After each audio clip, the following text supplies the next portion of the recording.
Hi, everyone. Thanks so much for joining us today. We're glad you're here. My guest this week is Mary Jane Staudenmann, and she's in Switzerland right now. And we're so glad you're here, Mary Jane.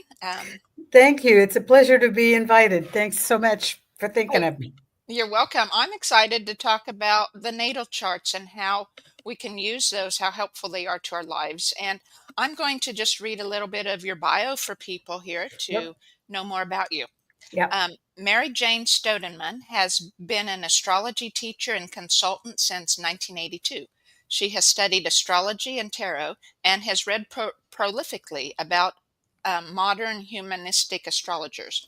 With her approach to astrology, she brings a background in psychology and a career as a dental hygienist, which she insists is a great platform for studying human behavior. And I would probably have to agree with you. I think it would be. It's Um, the place to be. that's it. Mary Jane's book is Desire and Design, and it focuses on Venus and Mars and how their energies impact our lives and changes as they transit through each zodiac sign. And these two potent planets play out in our own acts and choices, or how those play out in our own acts and choices. And I have the Amazon link below there, and I have um, Mary Jane's website page. She's part of the Radiate Wellness community, and so that link is there for people to contact Mary Jane if you'd like to.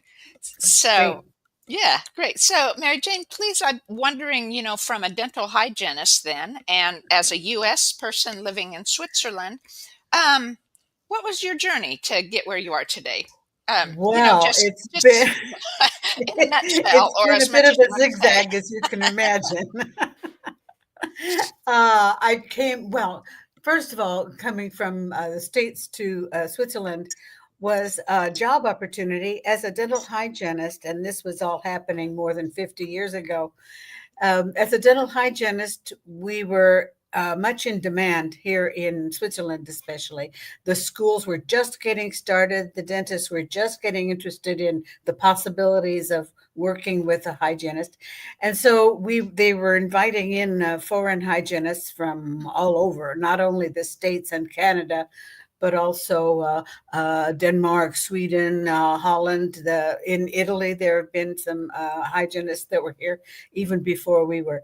So they had quite a selection. And a friend of mine, a school friend of mine, was already working here in Geneva, and she wrote to me one day saying that she was having a really good time, and that she was traveling all over the world, all over Europe in any case, and that was something I always wanted to do. So I picked up. She had a job opportunity for me. In fact, already lined up, and I just jumped in for to stay for a year or two. This was our contract arrangement initially, and so I just came and I just stayed. And it's been a great choice.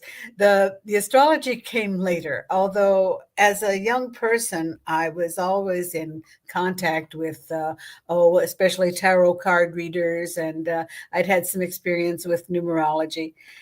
And so I was here. I arrived in Europe when I was 25, and at when I was 30, I had this huge romantic breakup, and it was a terrible time. And I went to see yet another tarolog, person who was a very good card reader, very renowned here in Geneva. And as we were doing this layout, she had this fantastic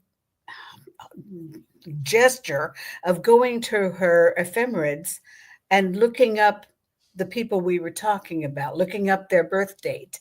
And the ephemerides gave us the position, the planetary positions for their birthdays. Well, and she came up with the most incredible information just sitting there, just reading this column of numbers, and told me the most amazing things. I said, "Wow, that's a really good trick." So I thought I'd better look into this. And in the course of things, she was not the first person to have said, "Why aren't you doing this work yourself?" She just couldn't believe that I hadn't fallen in already. So this turned me on. I thought, I've got to have a look at this. I started with a professor here and in a beginner's astrology class and just fell in. Just fell in. This was where I was supposed to be. So that was a long time ago, and I've never regretted it. It's been a whole fascinating experience working with people now on my own, and it's just always the most amazing things that we can find out together. Hmm. Yeah. Yeah. An adventure each time you do a reading for someone, right? Every time is the first time. Every time is new. It's a whole learning curve in permanence. You just never quit finding out things, various ways to use the different concepts in astrology. Well, what came to my mind, a question was outside of, I mean, being trained and knowing what each of the planets represent and their energies and how to read the charts, how much a part does your intuition play in interpreting that for people?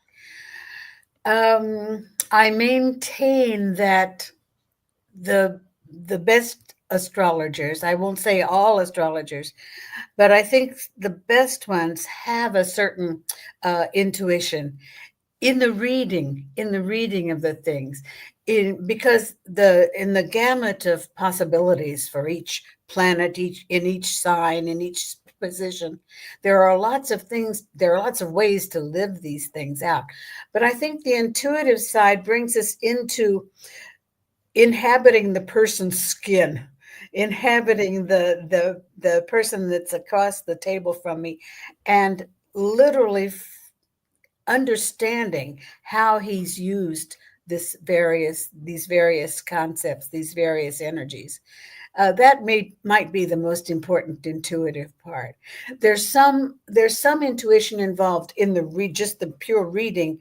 I always see sort of a vertical line that comes across. We have this plan, this piece of paper on your table, and you sort of read it vertically. It all sort of comes together in a pyramid, and maybe that's Ah, the intuitive side. interesting. Yeah. Yeah. Very cool. Well, and maybe right now is a good time for anyone that's just starting into learning about astrology or the natal charts. I'll go ahead and show mine. We talked about this before, and it Yeah, sounds like a good time to just add it as a general thing for people to see what a chart might look like. And I, exactly. I downloaded mine. I should put the link in below. It's not there, but it's Astrodesiant, I think it is, .com. Astrodienst, yes, it's a Swiss German, actually, a Swiss German service that will draw up your chart for you. I'll draw up your chart for you. Right. But if you want your copy at home, my Astrodienst will do it for you. Okay, that's what I had used. Anyway, Uh-huh. so I coming from a conservative religious background, it was like astrology was kind of almost voodoo, as well as all that I do now would have.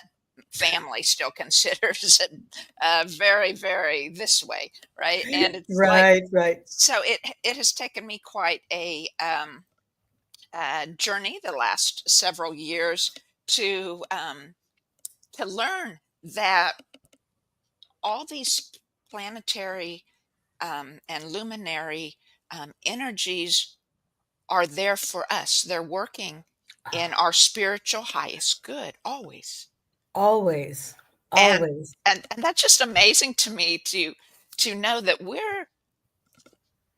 we're loved so much, or we're so special to this horizontal plane that we live in. I'll just say, or the turning globe, whichever you prefer to think of it as.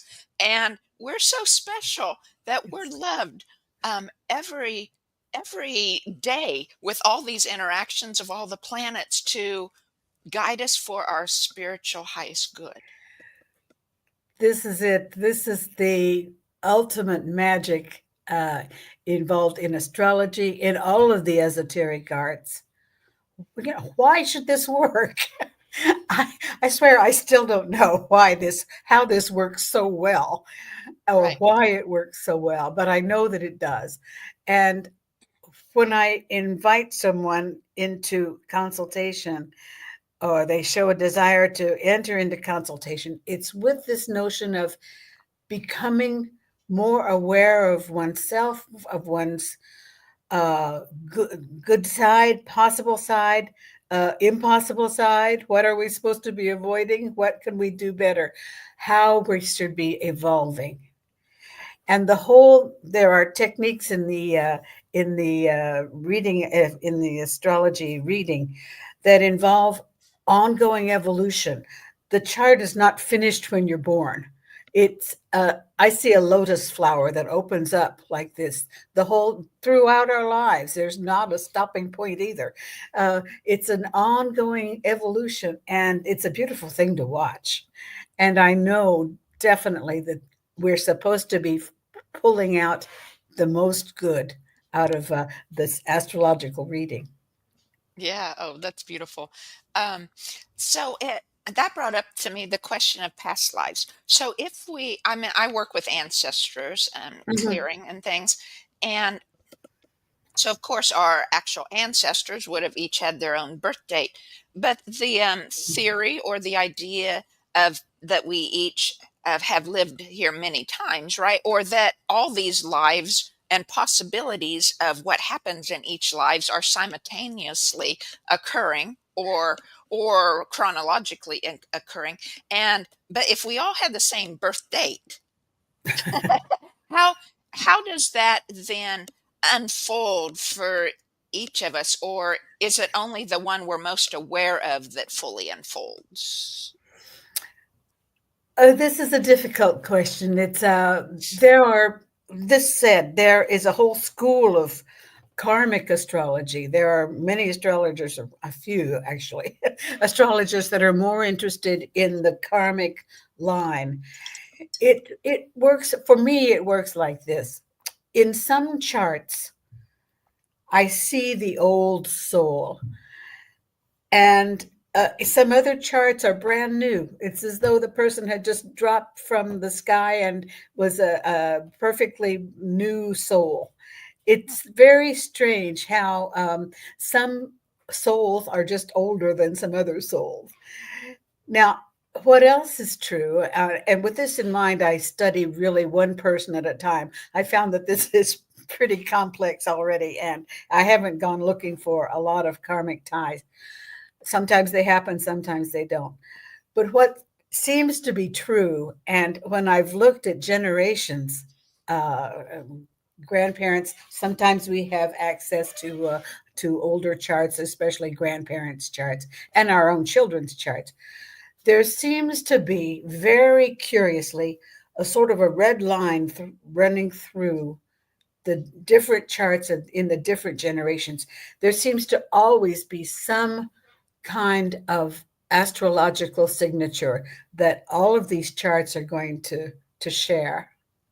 In my own family, my brothers, my sister, my father, my mother, we all have Mars in Cancer, in the sign of Cancer, Hmm. all of us. We seem to share, part of the family share the fixed signs, this especially the Scorpio Taurus uh, aspect, Hmm. opposition. There's always something that's going to connect you to the tribe. I find it a sort of a tribal tattoo, in fact, Interesting. that seems to connect the people living in one group, in one tribe. Hmm. Very interesting. So, It like, is. so a person could come to you, I mean, of course, for their own reading or, Mm. guidance, but you would also do one that they could bring their grandparents and their parents and themselves and their children's information, and you would I find those lines I for. love it. Yes, I love it. Cool, It's cool. all in I'll have to do that. the chart comparisons, in fact, Hmm. and it becomes interesting too. And I'm not only limiting the tribes to families, but for instance, in married couples, we're going to see these same exchanges. It's as though we go looking for each other, Yeah, in or out of the tribe. We go looking for each other. yeah, Some days I call this electrochemistry.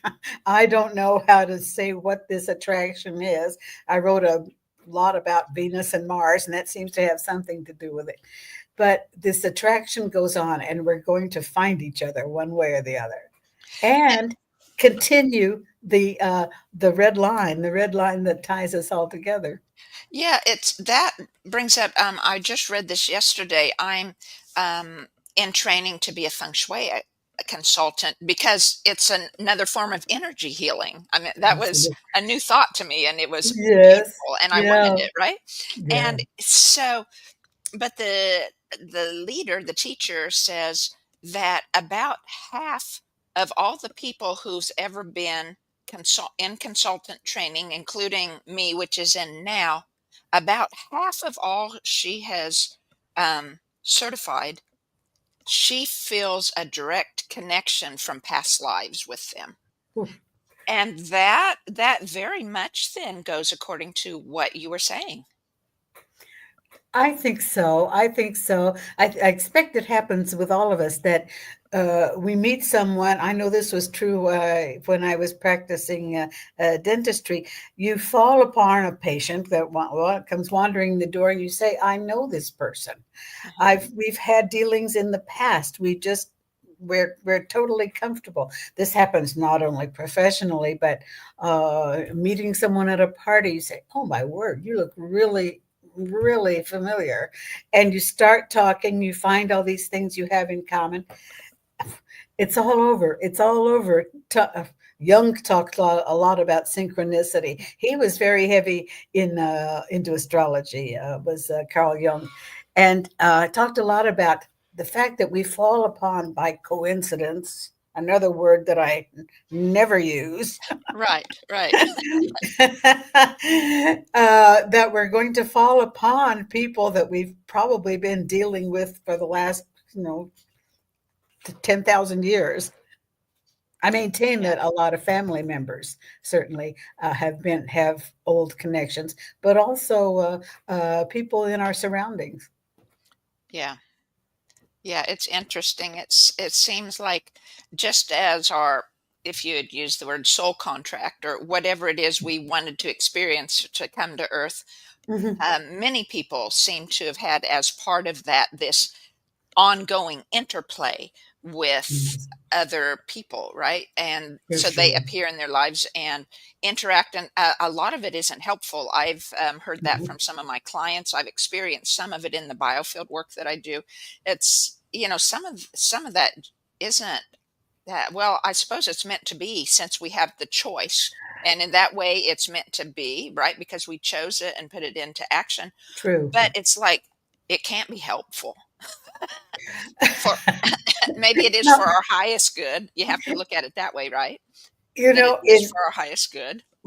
as we look at a natal chart, yours, as it turns out, we're going to see that there are different types of aspects between the planets, and the aspects, the connections between the planets are very important in this very thing. Some of them are difficult, some of them are conflictual, some of them are easing, are gentle, and the difficult ones are particularly interesting because that's where we grow up. These are the challenges. These are the people or the things or the places or the actions that are going to get us in trouble. And there's always a reason for that. So it's up to us Yeah, to work it out. That's where we make yeah. our muscles. Right, right. The star energy is how we show up in the world. Yes, I exactly. like that phrase. Yeah. Exactly. Exactly. Oh, yeah, it's a beautiful thing. But so we shouldn't, as you've learned in all your biofield work, your part is clearing out. That's great. My part is recognizing the traps, recognizing Oh, the troubles, mhm. recognizing how what they're supposed to be showing us Yeah. and how we should be using them. And again, sometimes they'll be very positive. Um, uh, I think of Beethoven always when he became deaf. There was a reason for that, and he made his greatest work when he was deaf. Yeah. It was So, something he yeah. had to overcome. Right. So, if you don't mind, I mean, just because it ties in with this conversation, and we talked a little bit about this last week when we were just meeting, and how in um, it gets a little personal, but that's what this is for, right? And so, um, I've been married 3 times. My first two husbands were both Taurus. They had the same initials, and I didn't even recognize that. And and it was like, um, I have a moon in Scorpio, and because my son's in Aquarius, and my moon's in Scorpio, and so you had suggested that it was probably the moon and that relationship with the Scorpio and Taurus relationship. But so how I wish I could have, at the age of 20, right, or 22 even, go back a year, 6 months or a year before I met my first husband, right, Uh-huh. and had someone show me this and say, this is going to be very difficult, because you were talking about which is easy and which is difficult, right? And Sure. it's like, why, if I could have known that and gone in there and someone could say, now, you'll feel this attraction, but it's going to be very, very difficult, and it's your choice if you want that or if you want a different path. Of course, of course.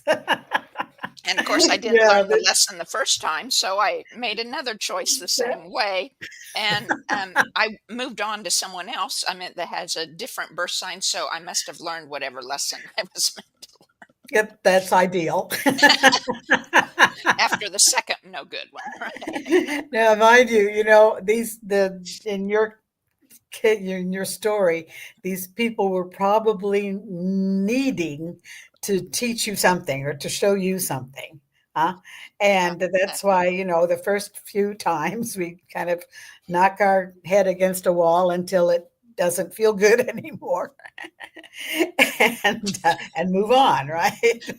Or say, Definitely. oh my, that's a hard wall. Or maybe I want to look for a window or a door or Yeah. change houses or something. Right, but did I interpret what you said correctly, as far as, so someone, you could look at a person's chart and say, see that ahead of time and say, you might have this, but you might think about doing this instead.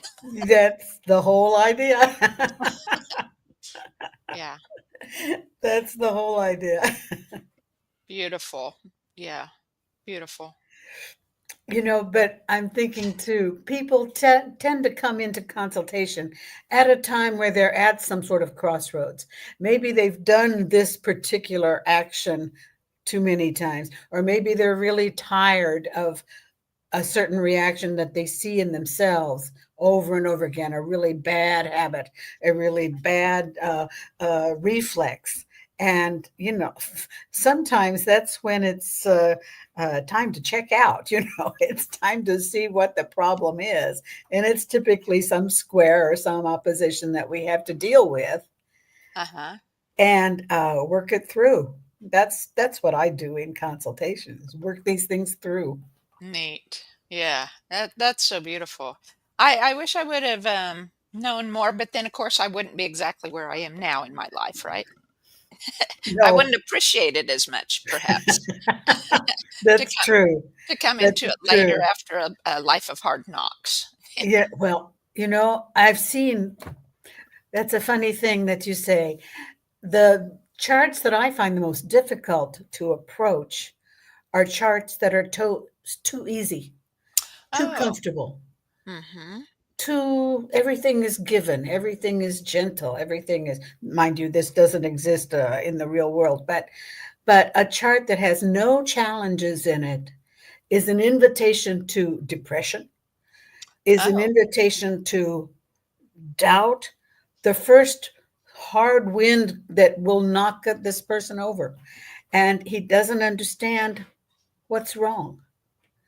yeah. So we need these lessons. They have to happen. Yeah. Yeah, they do. We just need to be thankful or give gratitude for what we learn, right? Yes, yes, yes. And not have the regrets. Um, I try No, to overcome. I mean, I try not to do on, and as say with the marriage, past marriages or whatever, we were have been on good terms. I mean, yes, things work out, right? You learn to work together instead of against each other, just like the relationship with the planets. And yeah. and I have been thankful for what I learned, and I'm definitely most thankful because I have a son from each marriage, and I'm blessed, right? Totally blessed. So I try not to go back on the regret, but it sometimes, it just comes out. Oh darn! Why couldn't have I done this? Yeah, So regret. The things I actually the things I regret are the things that I haven't done, which is maybe good. Which yeah, is maybe yeah, the best regret to have. And so you go out and do it if you still can. yes, absolutely. Um, I I guess I see that as part of how our charts are supposed to play out or will play out because I see that as um, one of our callings here as part of what we're meant to do here on earth to listen to our spirit and whatever not just the mind's busyness. I mean, a lot of the Yes, things you want to do are just the mind's busyness and they're good experiences, but when great. you tap inside, right, and hear your inner self or the spirit guiding you in meaningful ways for yourself and other people, and you bring those into fruition, that's Mhm. that's what we're here for too. Precisely, precisely. Uh, Getting involved, well, it's another subject actually, but getting involved in our core, in our trueness, our most honest parts of ourselves, and living that part out is, well, another goal in astrology is to show a person who he is. He's not his mother's doctor, he's not his father's architect, he's not his father's whatever. He's his own person, and he's got to go looking for that person. Yeah, yeah, and I think think, and it's very, very a good thing, that more and more people in the last few years are going in that journey, right? It's wonderful. Of finding out who they are, not just continuing the mind path of the work, work, work, work, work, or Yeah, the surface things, right? None of which are sure. bad, but just the surface, not or the physical, not the inner. But to see the people actually on their journeys and to be able to walk with them a bit to help like you're doing us showing the way or like I'm doing clearing some of the old blocks so that they continue the way they want to do, not the way that habit has become. Exactly. And I think you're probably inclined to believe, as I do, that this is an extremely privileged position in another person's life to be invited in and looked to for help, yeah, be able to undo some knots or show some easier ways to do things or better ways to get one's life led. It's I'm so grateful actually to my clients that they want to share with me to that extent. yeah, yeah, And for sure. when they want to let me in, why it's a gift. Absolutely, absolutely. And I was wondering, in can you see into your own chart as deeply as you can see into someone else's chart, or I like with biofield work, I can tune myself, but it's much, it can go much deeper. If I mean, it can go deep too, but it just seems overall, in general, it works better if someone else does it. Well, yes, they're going to say, "Mary Jane, cut that out," and I might not say this to myself, although um, astrology is maybe a little maybe special in that I virtually accomplished my own psychoanalysis during my astrological studies. Your first Oh, client is yourself, huh? mhm, In astrology, in any case. mhm. And I literally, took that chart apart and put it back together again, and still am. 50 years later, I'm looking at this chart and finding something new virtually every time. Oh, wow, that's cool. Yeah. Well, it is, and as I said, the evolutionary part goes on. Mhm. Yeah, if you want to pay attention to it. So it's excellent. We always start out. Everyone starts out looking at his own chart, and in a group, we were in a small class, of course, around this astrologer, and we shared each other's charts. This is where we made our, got down to the bare bones and learned all along. Then you're ready to take on some other people. But well, yeah, it's maybe it's special to our trade. I don't know. Yeah, I don't know either. I kind of started in biofield tuning. We learned on someone else. I mean, we had the small group that you practice Uh-huh, on each other, right, to uh-huh. learn the basics and everything. But then you come home and you can learn on your. I learned a lot on myself just because it wasn't always easy to find someone. It was, that would be my client, right? Right, right. To I practice understand. on. Yeah, Yeah. And so, but I was always here and I knew I right. needed help. So, That's always true. I might profit from a certain distance because ours is a lecture. It's a true, uh, you know, pencil on paper reading, learning to read this chart, and we don't need hands-on connection. We also studied for years. We spend studying famous charts. It's not always charts of famous people, but famous charts that where we learn the templates, where we learn the references. Um, that allows us to see a sun or a Mercury in Gemini, and I know from experience how 5,000 people have lived with this Mercury in Gemini, and so I can maybe have an idea of how this person that's walking in the door right now is going to handle that particular planet. So it's in our formation, it's all background. It's all background. There's no such thing really as hands-on until we're ready to do it. okay. Yeah. Yeah. It's quite different. Interesting. Mm. Yeah.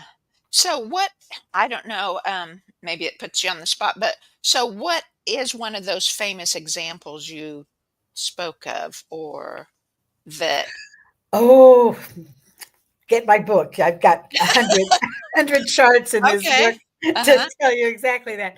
But one that I love, uh, maybe it's an easy one to grasp as well, is the chart of uh, Conan Doyle. Yeah. Mhm. Conan Doyle, who wrote, of course, Sherlock Holmes, Yes. the perfect, a Gemini with a rising sign in Gemini, tons of planets. I think Mercury was there probably. I haven't looked at this chart in a while. But he's the ultimate perfect Gemini. Hmm. Interesting. And he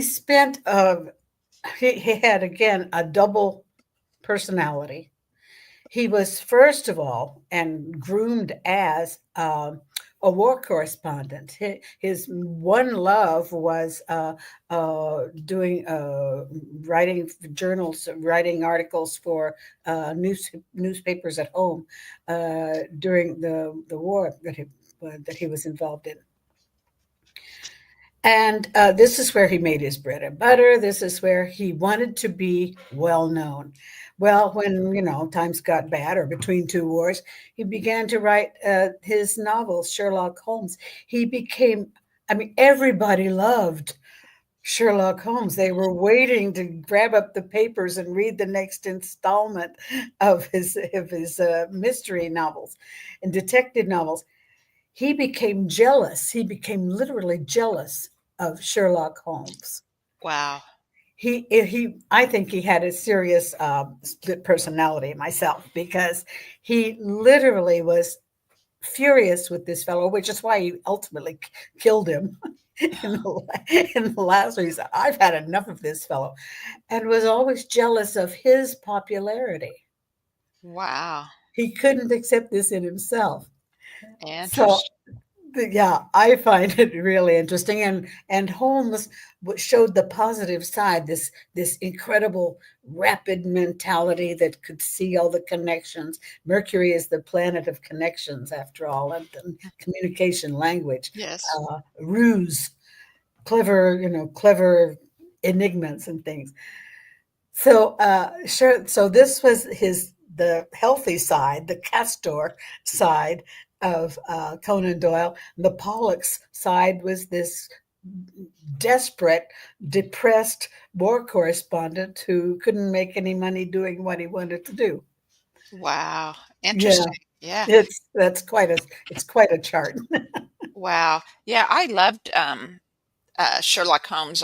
We had an old book. It was probably from the 1918 or 1920 that we'd got at an auction somewhere, right? And it had a collection of 20 stories or whatever. I don't know how many times I read and read and read over and over and Oh yeah. over the book. I Yeah, I learned still I learned remember to 'em. read. I learned to read reading Sherlock Holmes. I Yeah. grew up with him. Yeah, it's great. And what imagination, right? Astonishing, just Yeah. astonishing. But, it wasn't his healthy side, actually, of Right, Doyle. interesting. So Yeah. was that wasn't the Gemini side then? Sherlock displayed a different side, or was that displaying Gemini Well, also? because each sign, each planet, and certainly each sign is going to have its positive and negative ways of living through it. Now, Doyle was traveling all over. He was doing the writing. Writing is a very important communicative skill for with Gemini, connected with Gemini. He was doing all the good traveling and all the other really wonderful things that Geminis are noted for. That part got lived out. But he had to finally count on the other side, this brilliant detective, and using total imagination instead of going out and getting in trouble on the war fronts. He was sitting in his office there in Downing Street, and you're making up all these incredible stories. Baker Street, excuse me. Oh, Yeah, Bakers, uh, yes. in getting involved in all these incredible detective problems. So it was, to my mind, it's an excellent way to see both ways, or multiple ways, to live out one aspect. Again, I come back to this Mercury and Gemini, who is already in a double sign, already is an androgynous planet, a double planet, if you will. It's always twins. And so we definitely see the twin side in Hmm, Conan Doyle. yeah, Excuse me. interesting. Yeah. It's always fun.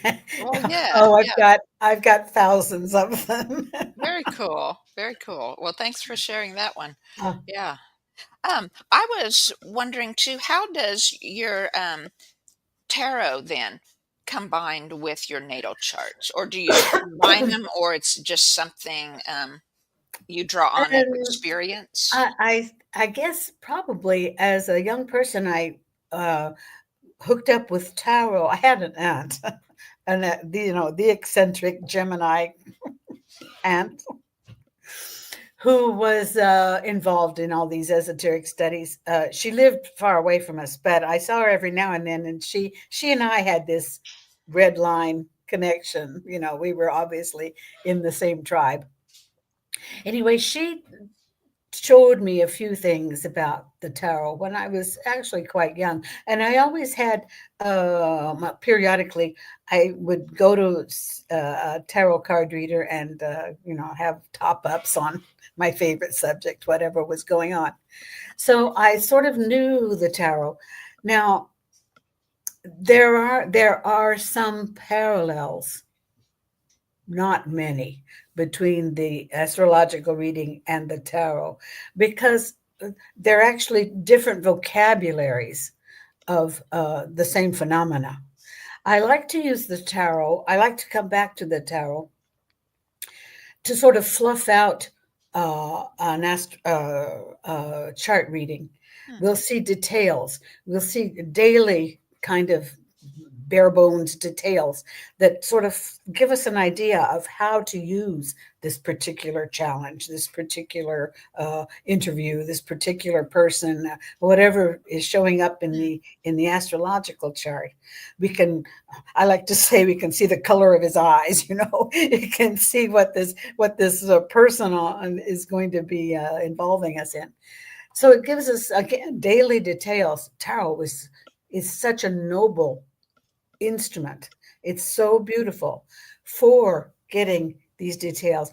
Not only our own evolution, that's a beautiful part of the tarot, but also just day to day help. It's lovely. And Hmm. so I have, for a long time, I had really parallel clientele. Some people came in exclusively for the tarot and didn't want anything, didn't want to get involved in the work of astrology. And my astrology folks don't really believe in the tarot. It's too silly, it's too woo woo. So, in my own thinking, I kind of use both of them essentially at the same time. Yeah, very good. Yeah.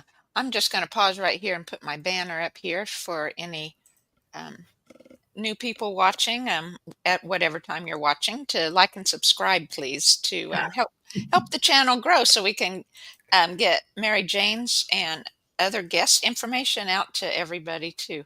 So, and I had a question. I was reading on your Radiate Wellness site, right? Or maybe it was on your book description. I can't remember. And it said that you had more recently began to use Bach flower essences to help people in, guidance or in Mhm. energetically working through the different transits they were going through. So, how does that work? And what exactly are flower essences? I'm far from being an expert on the flower essences, but I find that they're extremely helpful in especially during painful or difficult transits on the natal chart. Now, what's involved, first of all, there, as the planets, especially the heavy planets, the slow planets, are going around us always. They're in perpetual movement, of course, but they come across neuralgic places in our chart, very sensitive places uh, where other planets are located on the natal chart. And as planets go over these very sensitive spots, we're going to feel them and we're going to be living out their message to us. Um, I won't go into the how these planets are, in fact, a function of they're mirrors of the zeitgeist of what we're living at any given time, all of us together. But we're going to be more sensitive to certain planets than certain others, according to what our natal chart looks like. Now, as these planets are coming across and creating whatever havoc they're creating for us, good or bad, I've found the Bach essences are very useful because they're called the medicine of the soul. The flower essences work on an etheric level. They're not like taking an aspirin. They're like uh, getting a good massage, if you will. The flower essences are going to be talking to our our unconscious essentially, and giving the proper ease to accept, the proper ease to understand what's happening to us, or just to calm us down and let us take in the messages that are accompanying these transits. That's how I use them. Is especially with the transits, they're invaluable. Very cool. So, could you give an example of an essence that you use and what transit it might be? Clematis comes to mind because I'm in a Neptunian phase myself. Clematis is the essence that seems to be in tune with Neptune. Now, Neptune, Oh, as it's going through again in transits, Neptune creates a very fuzzy, foggy, unclear, un uncomfortable situation for us wherever it's going, whatever it's doing. hmm, Can create depression. Sometimes this is a key to a depressive state. Clematis is the planet that works with and against at the same time. Of course, it's the homeopathic approach. Get in touch with your planet and in this case, Neptune, and the clematis is going to get in touch with that planet as well, with that part of us that's receiving this Neptunian fog, and interesting. helps us take on the inspirational side, which accompanies Neptune, and clear off some of the fog that creates otherwise uncomfortable daily experiences for us. Oh, very, very neat, very neat. I've been dabbling in flower essences. I love to garden, and especially herbal medicinals. And Uh, so I've just been making flower essences of almost everything in my garden, ooh, weeds or things I plant, or trees that are of their flower essences, and then I experiment with them. I take them a few times a day for a few days and see if I can tell what energy it is that they're giving, right? And fantastic. now I don't currently have a clematis. I'll have to put it's been on my list. I just haven't had an arbor, or a pole to grow it on. So excellent. I will have to get one of those. And the but and then of course then you have them in combination with each other too, Of right? course, of course. As in the natal chart, no planet is working alone, Right. and so the planetary combinations, you can create bouquets of flower essences that are very useful as well. They're all going to help each other along. It's very nice. Yeah, yeah, beautiful. Yeah, the spring I was even going I live in a really tiny little town, and if I didn't have a certain tree in my yard blooming, then I went to the city park or to the church down the street Right. and tied a little jar of water there to on the branch to gather Excellent. the essences, Sure. and I haven't tried those that I did this spring yet. I've set them on, spring's so busy. I'll work on those in the heat of summer or next fall, as things slow Uh-huh. down or something, Right, right, and try right. to experiment with them. But Oh, that's how Dr. Bach developed his flower essences. He was doing them okay. all himself. I don't know if that's the healthiest approach, but Oh, it's right. certainly Yeah. the most direct. And Yes, true. Yeah. The yeah, it was amazing. Some of them, it's like a couple of them. I took it maybe twice, and it was like, oh, I that whatever that energy was, it was like, no, I don't want yeah, that. Yeah. So now maybe I could come back to it, at a different transit or something yeah, and yeah, find it helpful or a different phase of my life. Yeah. for sure. Interesting. Very cool. So are the Bach essences according to our um, not just the flower, but is each then flower essence according to the moon phase or the No, I transits or don't know. anything? I don't know how they're drawn up or how they're created. I only get them out of Yeah. the bottle myself and Right. go to work. Yes. But some of them are macerations, some of them are oils that are Okay. extracted.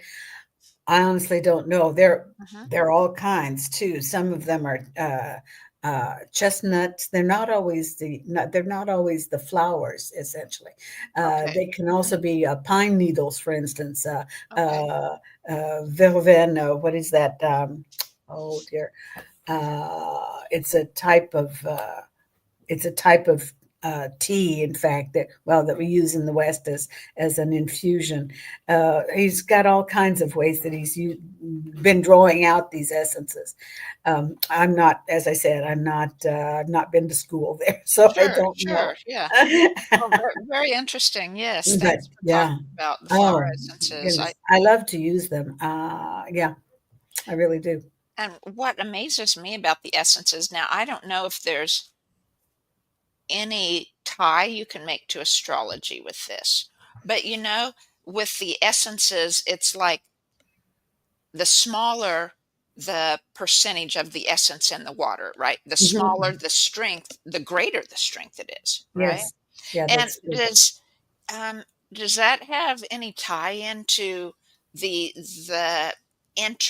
integrative energies and the transits of the Oh, different absolutely. stars? Yeah. Absolutely. I've started out and I haven't really taken the time to continue studying the vibrationary uh, levels of each planet that's in touch with, each planet is in touch with a type of plant or flower, it's in the same vibration as a certain stone, as a certain part of the soil. We're living in levels of vibration that are always looking for each other. And I think that's how the essences work. Essentially, the clematis is in a perfect vibrational level with Neptune, and each one is separate. We've got a whole strata of different vibration levels that are going to touch us more or less with each person. We're not going to be subject to everyone, thank heaven. I don't think we'd Right. ever get to sleep. Right. Well, that's true too. Yeah. Basically.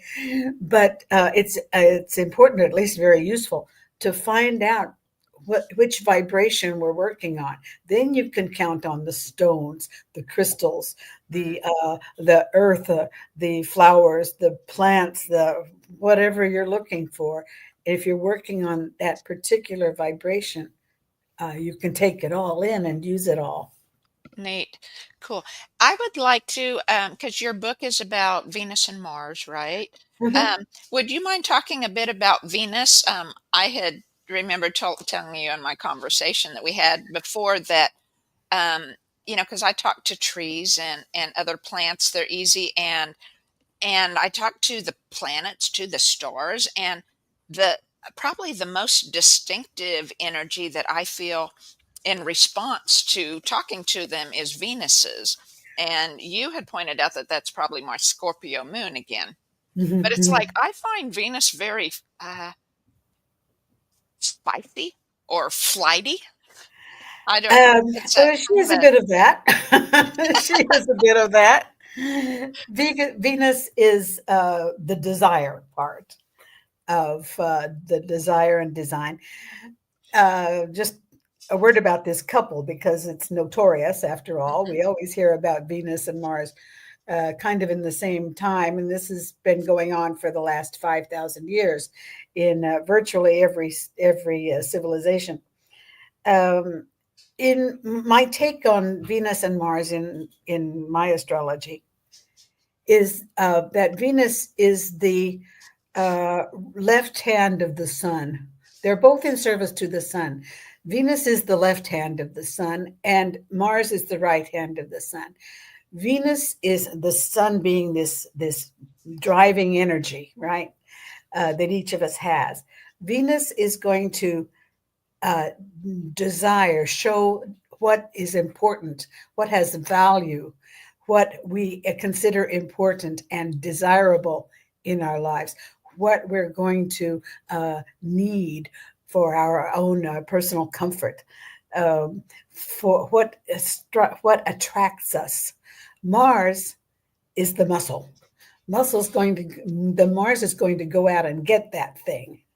Hmm. It, however, whatever his mode of entry is, however he's wired to do it, he's going to go do it. So they work together, desire and design, how to get this thing.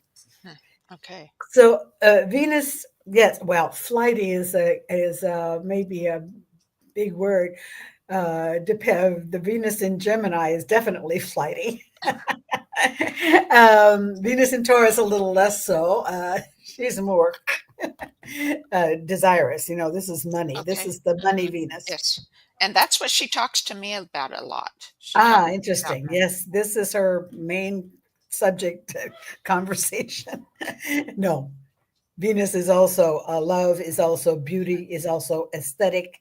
It's our whole set of values. So that's a whole gamut of Yes. information. Huh? Yes. But money is important in there because she likes to know what is hers and how to, get what is hers and what that's going to be. So flighty, no, I would say egocentric, Ah. definitely, Mm-hmm. Mm-hmm. definitely. Life preserving. There's a strong sense of preservation because my life is mine, and what I have is what I want to keep. And so she has a great deal to say about taking care of oneself and Ah, taking care of nice. one's own Yeah. interests. Uh-huh. Yeah. Very cool. Yeah, yeah, I can see that. So she's giving advice to how we can um take care of what's ours because that's Of how what's she, ours. yes. Exactly, Right. exactly. And that's not unimportant. Not at all. Not at all. Yeah. Oh, very cool. So then Mars, you said the go-to or how to get it done type of thing. And he Right. works on the same thing, helping us see how to get it done for us. Well, actually, Mars, no, he's much less mentally attuned than Venus, for instance. Okay. Mars is all action. It's all reflex. So we can sort of, depending on again where Mars is in one's chart, where in which sign Mars is living. Mars in Cancer likes to dig in and is there for the long haul. He think trench warfare in the First World War. You know, this is Mars in action. Mars in Gemini is going to be more calculating. He's going to be more tricky, and will look for the mental way of acting to act out the problem, to figure out the connections. Uh, uh, Mars in Leo is tends to be more athletic and is very generous in his Hmm. activities. Will be more fair play than the Mars in an Aries, for instance, who's just all straight ahead. Ah, You know, okay. Yeah. has a team spirit that the Mars in Aries doesn't have. So again, we cannot separate just Mars activity, although each one is an archetype. If you go back and look at the Jungian or psychological archetypes, these have been taken or given to the planets, in fact. And so, as you read the stories in mythology, I love mythology. I use mythology a lot because I find it's the most thorough school of psychology that I've ever come across. Everything is there. The gods have done it all. They've shown it all. They've got a ton of lessons for us, and it's just a really good school of psychology. So, as you're reading about Mars, and you won't read about Mars a great deal in mythology. Curiously enough, he's always there. He's always, sending people off to war and generally acting up when people are being nasty to each other. But his main psychological function is deeper than that in our lives. In any case, Hmm. you know. Interesting. Yeah. Interesting. I had another question here. I wanted to see if I'd answered it. Oh, yeah. Is there any? major or minor, I guess, differences, because as being in Switzerland or European, study or application of the natal charts that differs any from how it's typically done in the United States? I know both are considered Western, right? Sure. But I'm guessing maybe there's slightly different aspects to that, or not necessarily. Not really, not between Europe and the States. What's more interesting is probably getting involved in the Eastern, way Eastern. I'm talking Hmm. astrologies that are much different. The Sino-Vietnamese uh, astrology is totally different. I know very little about the Chinese astrology, but it's a different reading, has uh, different approaches, different connections uh, between the planets as well. The Hindu astrology is a totally different reading. They assign, essentially the same personalities to chaque planet, but not to each planet, but not every planet is allowed to enter into conversation with every other planet. The conversations are extremely explicit. And in Hindu astrology, it's much more lunar based than solar based, which is the case in Western astrology. So Hmm. that gets to be quite different. But in general, the Western astrology, as we know it in the stateside and in Europe, is uh, is fairly conform everywhere. Okay. And the same way, have you done any study of the difference then with sidereal astrology versus the tropical or Western? I no, actually Mhm. not. I read initially in my studies. I read some of the sidereal astrologers who like working like that. I Mhm. found that it's just not applicable to what we're living. I couldn't find it pertinent to my own life. I couldn't Mhm. find it pertinent to the lives I was studying, and I just it may be more important on the astrology of the globe, for instance, what is Okay. happening to our planet during its travels through the universe. Mhm. Honestly, I don't know.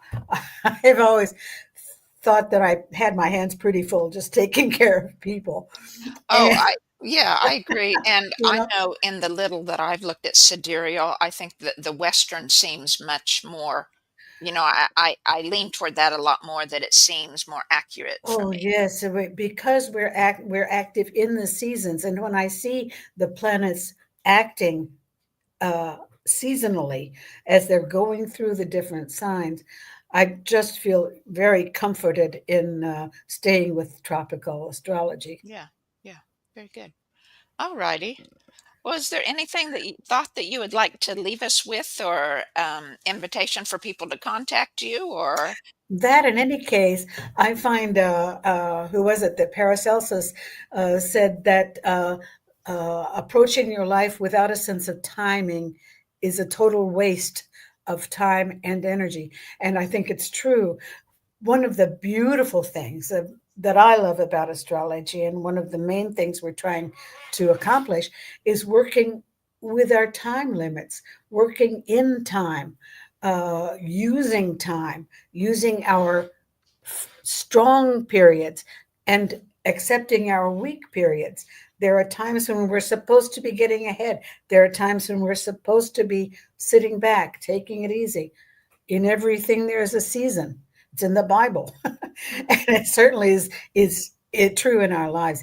And so, one of the things that I like to do, and one reason people get involved with their astrology, is working with timing in your lives.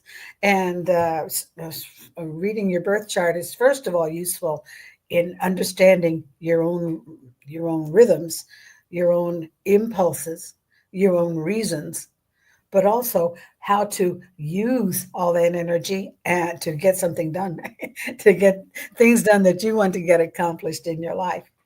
Yeah, Yeah, that's one very good argument to come and see me in Geneva. You don't even have to come here.